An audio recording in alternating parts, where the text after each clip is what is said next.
Once upon a time, there was a beautiful girl. When her mother died, her father remarried. Her stepmother came to the house with her 2 daughters from her previous marriage. These 2 girls didn't like their new stepsister at all. They threw everything in her room up into the attic. Instead of treating her like a sister, they burdened her with all the housework. Even after finishing the chores, she wasn't allowed to sit with them. In the evenings, she would stand alone in front of the dying fire in the kitchen, trying to warm her hands over the ashes. Because of this, her stepsisters called her Cinderella. One day, the 2 stepsisters received an invitation to a ball at the palace. They were ecstatic. Everyone knew that the prince wanted to get married. They thought, perhaps he will choose one of us, who knows? The 2 stepsisters immediately set to work to make themselves as beautiful as possible. But unfortunately, this was a bit challenging because, unlike Cinderella, they were quite ugly. On the night of the ball, after the stepsisters had left, Cinderella sat in the kitchen and began to cry. "What's wrong, Cinderella, why are you crying?" asked a woman's voice. "I wanted to go to the ball too," Cinderella said, sobbing. "Then you shall go," said the voice. Cinderella turned to see a beautiful woman standing beside her. "I am your fairy godmother," said the woman. "We have no time to lose. Bring me a pumpkin immediately." Cinderella brought a pumpkin, and with a wave of her magic wand, her fairy godmother turned it into a magnificent carriage. "Now 6 mice." Cinderella found 6 mice and her fairy godmother instantly transformed them into horses. A rat.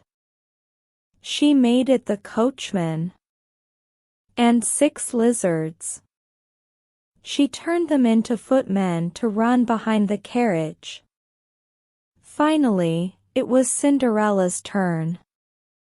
With a touch of her wand, Cinderella's torn, tattered clothes turned into a breathtaking gown. She had a pair of glass slippers shining brightly on her feet.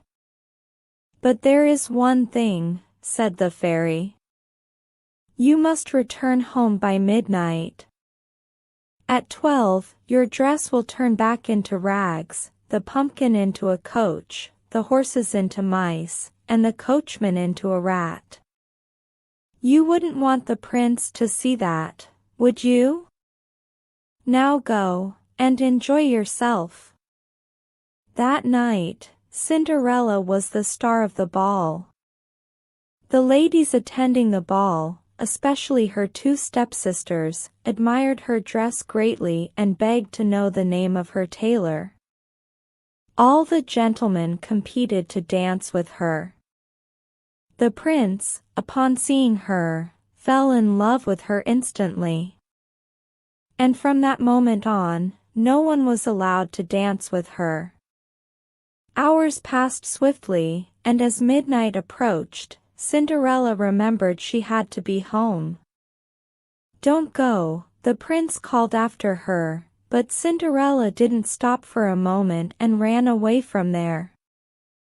As she reached the street, her dress turned back into rags.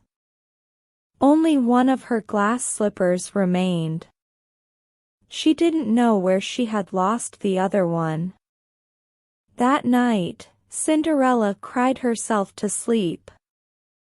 She thought her life would never be as wonderful as that night again. But that wasn't true. They found the other glass slipper on the palace stairs. The next morning, the prince went from house to house trying the slipper on each young lady. "I cannot live if I do not find the beautiful owner of this shoe I met last night," he said. Finally, he came to Cinderella's house. Her stepsisters tried on the shoe, but it didn't fit them. The prince was very sad because there were only a few houses left to visit. Then the housemaid caught his attention. "Madam," said the prince to Cinderella, "would you also try it?" "Her? How absurd!" exclaimed her stepsisters. But the prince insisted. He couldn't overlook how beautiful Cinderella was. Of course, the slipper fit Cinderella's foot perfectly. As the prince knelt down to propose to Cinderella, her two stepsisters could only watch with anger and jealousy. Cinderella, of course, accepted the prince's proposal.